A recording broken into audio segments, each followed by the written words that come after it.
శ్రీనాథ్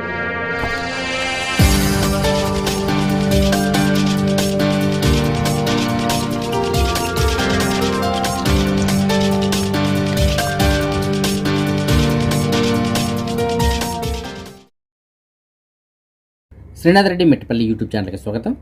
అందరికి నమస్కారం. నేను మీ శ్రీనాథ్ రెడ్డి మిట్టపల్లి. ఇవాళ తారీఖు వచ్చి సెప్టెంబర్ 9, 2023 సంవత్సరం. ఇవాళ ముఖ్యాంశాలకు వచ్చినట్టయితే, కువైట్కి చాలామంది ఉపాధి నిమిత్తం అయితే వస్తుంటారు. అయితే అందులో కొంతమంది ఏజెంట్లను నమ్మి మోసపోయే వాళ్ళు కూడా ఉంటారు.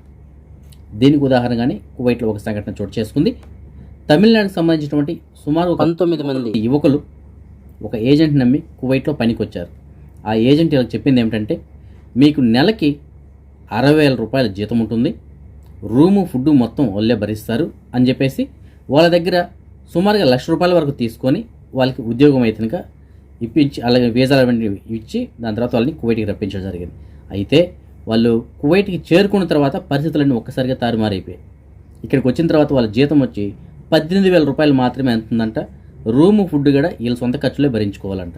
సో ఆ విధంగా ఏజెంట్ నమ్మి ఇక్కడికి వచ్చి మోసపోయారు.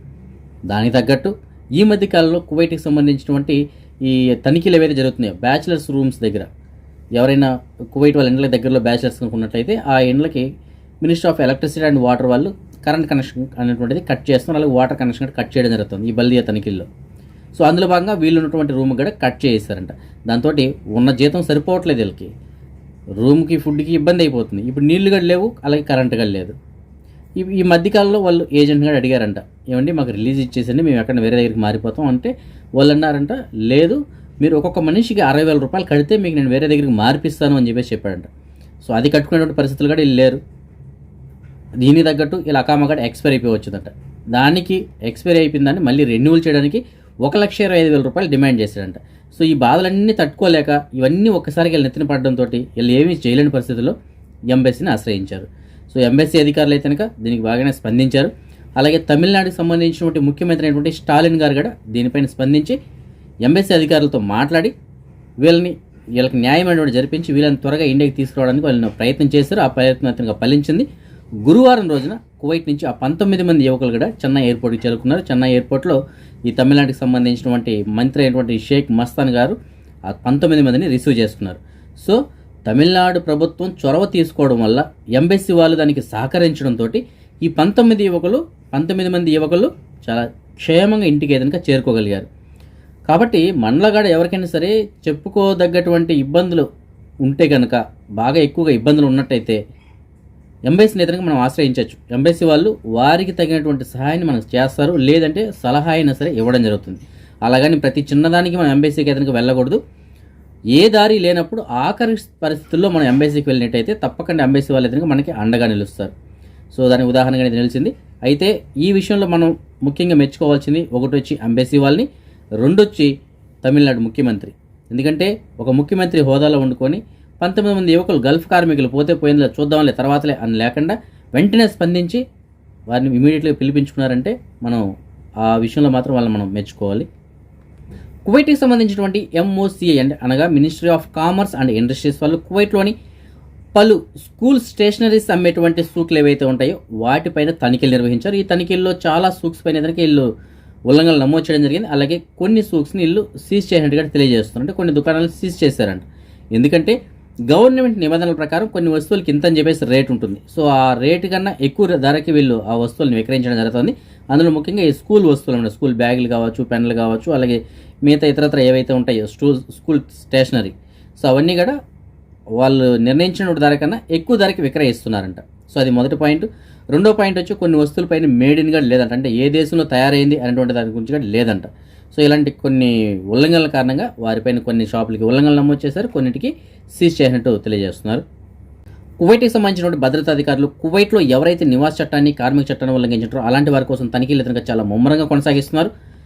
ప్రతిరోజు ఏదో ఒక ఏరియాలో ఎదురుగా తనిఖీలు నిర్వహిస్తూనే ఉన్నారు. ఇందులో భాగంగానే Farwaniya, Jleeb Al Shuwaikh, Khaitan, Mubarak Al Kabeer, Ahmadi, Hawally, Shuwaikh industrial area మరియు ఆల్ రై ఈ ప్రాంతాల్లో నిర్వహించిన తనిఖీల్లో భాగంగా సుమారుగా 248 మందిని అదుపులో తీసుకున్నట్టు తెలియజేస్తున్నారు. వీళ్ళు ఎక్కువ శాతం మంది నివాస చట్టాన్ని అలాగే కార్మిక చట్టాన్ని ఉల్లంఘించిన వాళ్ళు ఉన్నారు. అలాగే జిలీబ్ ఆల్ షువైక్ ప్రాంతంలో ఒక వ్యక్తి మద్యం విక్రయిస్తుండగా ఆ వ్యక్తిని కూడా అదుపులోకి తీసుకున్నారు. సో దీనికి సంబంధించిన ఒక వీడియోని కూడా అధికారులు ఏదైనా రిలీజ్ చేస్తారు, దాన్ని కూడా కావాలంటే మీరు గమనించవచ్చు.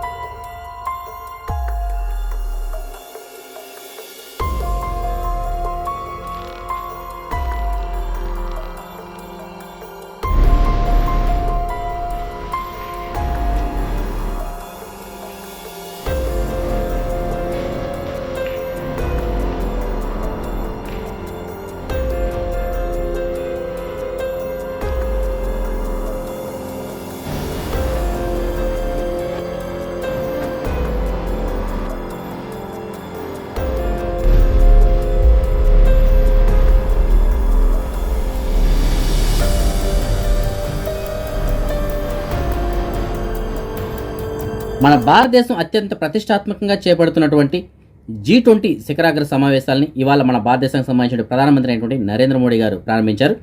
ఈ కార్యక్రమానికి ప్రపంచంలోని సుమారుగా 40 దేశాలకు సంబంధించినటువంటి ప్రధానమంత్రులు మరియు ప్రతినిధులు ఎదురుగా పాల్గొనడం జరిగింది. ఇందులో సౌదీ అరేబియాకి సంబంధించినటువంటి క్రౌన్ ప్రిన్స్ అయినటువంటి మహమ్మద్ బిన్ సాల్మాన్ గారు కూడా పాల్గొన్నారు. ఆయన భారత్ని ఈ మిడిల్ ఈస్టు మరియు యూరోపియన్ దేశాల మధ్య ఆర్థిక కారిడార్గా ఒక ఒప్పందం కోసం, ఒక ప్రాజెక్టుకి సంబంధించిన ఒప్పందం కోసం అయితే కనుక ఆయన సైన్ చేయడం జరిగింది. అంటే అవగాహన ఒప్పందం అనమాట ఇది. అంటే MOU అనేసి అంటారు కదా, మెమరాండమ్ ఆఫ్ అండర్స్టాండింగ్, అవగాహన ఒప్పందం పైన సైన్ చేసినట్టుగా తెలియజేస్తున్నారు. అలాగే ఈ కార్యక్రమం స్టార్ట్ అయినటువంటి మొదట్లోనే మన భారతదేశానికి సంబంధించినటువంటి ప్రధానమంత్రి నరేంద్ర మోడీ గారు అన్ని దేశాలను ఉద్దేశించి మాట్లాడుతూ, అలాగే నిన్న రాత్రి జరిగినటువంటి సంఘటన ఏదైతే ఉందో మొరాకోలో, ఈ నార్త్ ఆఫ్రికాలో జరిగినటువంటి ఈ మొరాకోలో జరిగినటువంటి భారీ భూకంపం ఏదైతే ఉందో రిక్టర్ స్కేల్ పైన సుమారుగా 6.8గా నమోదైంది. ఆ నష్టం ఏదైతే ఉందో దానికి మేము అండగా నిలుస్తాము, ఈ దేశాలన్నీ కూడా అండగా నిలుస్తాయి, వారిని ఆదుకుంటాం అని చెప్పేసి ఆయన తెలియజేయడం జరిగింది. సో నేను రాత్రి జరిగినటువంటి ఈ మొరాకోలో జరిగినటువంటి భారీ భూకంపం ఏదైతే ఉందో ఈ భూకంపంలో ఇప్పటివరకు సుమారుగా 1037 మంది ప్రాణాలు కోల్పోయినట్టు, 1204 మంది గాయాలు పాలైనట్టు తెలియజేస్తున్నారు. అందులో ఒక 721 మంది పరిస్థితి విషమంగా ఉందని చెప్పేసి కూడా తెలియజేస్తున్నారు. సో ఇది మొరాకోలో జరిగినటువంటి అత్యంత భారీ భూకంపం అని చెప్పేసి మనం చెప్పుకోవాలి. అందులో మన దేశం నుంచి అక్కడికి టూరిస్ట్గా వెళ్ళిన వాళ్ళు కూడా కొంతమంది ఉన్నారు. అదృష్టవశాత్తు వాళ్ళకైతే కనుక ఏమీ కాలేదు, కానీ భూకంపం అయితే కనుక చాలా భారీగా జరిగిందని చెప్పేసి చెప్పుకోవాలి. కువైట్కి సంబంధించినటువంటి అమీర్ అయినటువంటి Sheikh Nawaf Al Ahmad Al Sabah గారు కూడా మొరాకోలో జరిగినటువంటి భూకంపం ఏదైతుందో ఈ భూకంపం కారణంగా ఎవరైతే ప్రాణాలు కోల్పోయారో వారి యొక్క ఆత్మకు శాంతి చేకూరాలని చెప్పేసి, అలాగే ఎవరైతే గాయాలు పాలయ్యారో వాళ్ళు త్వరగా కోరుకోవాలని చెప్పేసి ఆయన ఆశించారు. అలాగే కువైట్లో ఉన్నటువంటి స్వచ్ఛంద సంస్థలు ఏవైతే ఉన్నాయో వారిని కూడా కోరడం జరిగింది, విరాళాలు సేకరించి వారిని ఆదుకోవాలని చెప్పేసి ఆయన కోరారంట. సో కువైట్లో ఉన్నటువంటి స్వచ్ఛంద సంస్థలన్నీ వారికి తోచినంత విరాళాలు ఎవరైతే సాయం చేస్తారో వాళ్ళందరి దగ్గర సేకరించి ఈ చారిటీస్ ద్వారా ఆ మొరాకోలో ఎవరైతే ఈ భూకంపం కారణంగా నష్టపోయారో వారికి అందించడం జరుగుతుంది. ఆంధ్రప్రదేశ్ మాజీ ముఖ్యమంత్రి వర్యులు మరియు ప్రస్తుత ప్రతిపక్ష నాయకులైనటువంటి చంద్రబాబు నాయుడు గారిని ఆంధ్రప్రదేశ్ సంబంధించినటువంటి CBI అధికారులు అరెస్ట్ చేశారు. ఒక అవినీతి కేసులో అరెస్ట్ చేసినట్టు వాళ్ళు తెలియజేశారు. యాక్చువల్లీ ఇవాళ ఉదయం 2 గంటలకే వాళ్ళు ఆయన ఉన్నటువంటి దగ్గరికి వెళ్ళి అరెస్ట్ చేయడానికి ప్రయత్నం చేశారు. అయితే అక్కడ ఉన్నటువంటి కమాండర్స్ ఎవరైతే ఉన్నారో వాళ్ళు ఒప్పుకోకపోవడంతో ఉదయం వరకు వెయిట్ చేసి 6-6:30 మధ్యలో ఆయన్ని అరెస్ట్ చేసినట్టు తెలియజేస్తున్నారు. 24 గంటలలోపు ఆయన కోర్టులో ప్రొడ్యూస్ చేయాల్సి ఉంది కాబట్టి రోడ్డు మార్గంలో ఆయన్ని విజయవాడకి తీసుకొచ్చారు. విజయవాడలో ఇవాళ నైట్కి ఆయన విచారించి రేపు కోర్టులో ప్రొడ్యూస్ చేయబోతున్నట్లు తెలియజేస్తున్నారు. అయితే ప్రస్తుతానికి ఆయన కలవడానికి ఎవరికైనా అనుమతి ఇవ్వలేదు. ఆయన కుమారుడు నారా లోకేష్ మరియు సతీమణి అయినటువంటి భువనేశ్వర్ గారికి మాత్రమే అనుమతి ఇచ్చేటువంటి అవకాశాలు ఉన్నాయి రాత్రికి అని చెప్పేసి తెలియజేస్తున్నారు. సో ఏదైనప్పటికీ రేపు ఆయన్ని కోర్టులో ప్రొడ్యూస్ చేయబోతున్నారు. దీనికి సంబంధించినటువంటి నిజానిజాలన్నీ దాని తర్వాత తెలియబోతున్నాయి. అయితే ఇక్కడ ఇంకొక విషయం ఏమిటంటే, యాక్చువల్ 2018లో వచ్చినటువంటి చట్టం ప్రకారం ఈ చట్టసభల్లో ఉండేటువంటి వాళ్ళు ఎవరైతే ఉంటారో, అంటే ఈ క్యాబినెట్లో ఉన్నటువంటి వాళ్ళు ప్రతిపక్ష నాయకులు కావచ్చు, మంత్రులు కావచ్చు, వాళ్ళు ఎవరైనా సరే అలాంటి వారిని అరెస్ట్ చేయాలంటే, అందులోనూ అవినీతి కేసులు అరెస్ట్ చేయాలంటే తప్పనిసరిగా రాజముద్ర అనేటువంటిది ఉండాలంట పోలీసు వాళ్ళకి. అంటే ఈ గవర్నర్ ఎవరైతే ఉంటారో ఆయన సంతకం ఉంటేనే వాళ్ళని అరెస్ట్ చేయడానికి కుదురుతుంది, లేదంటే అరెస్ట్ చేయడానికి లేదంట.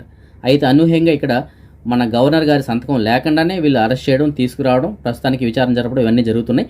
అయితే ఉన్నటువంటి హడావుడిగా ఇప్పుడు ఈ విషయం గుర్తు రావడంతో గవర్నర్ సంతకం కోసం వీళ్ళు బయలుదేరినట్టు తెలియజేస్తున్నారు.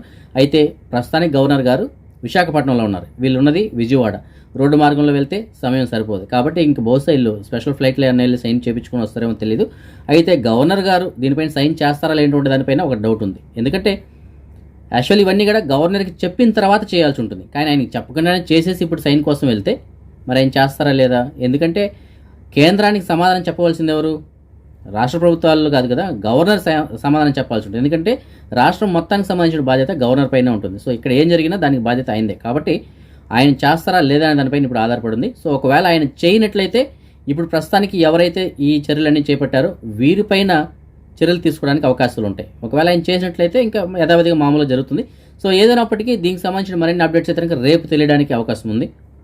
మన సబ్స్క్రైబర్ ఒకరు మనకి మెసేజ్ పెట్టారు, ఆయన తనకు సంబంధించినటువంటి సివిల్ ఐడి కార్డ్ని పోగొట్టుకున్నారంట.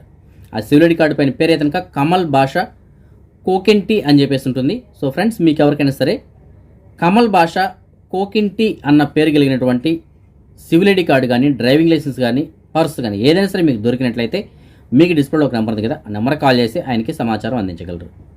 అదే మనం ఈ మనీ ఎక్స్చేంజ్ విషయానికి వచ్చినట్టయితే ప్రస్తుతానికి ఒక కువైటీ దినార్ మన భారతదేశం రూపీస్లో సుమారుగా $268.31 ఉంది.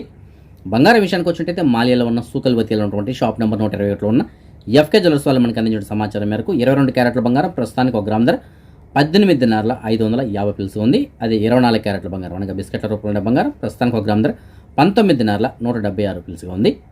సో ఇవి ఫ్రెండ్స్ ప్రస్తుతానికి ఉన్న అప్డేట్స్. రేపు రాత్రి 9 గంటలకు వచ్చే వీడియోలో మరిన్ని అప్డేట్స్ కలుసుకుందాం. అంతవరకు సెలవు, జై హింద్.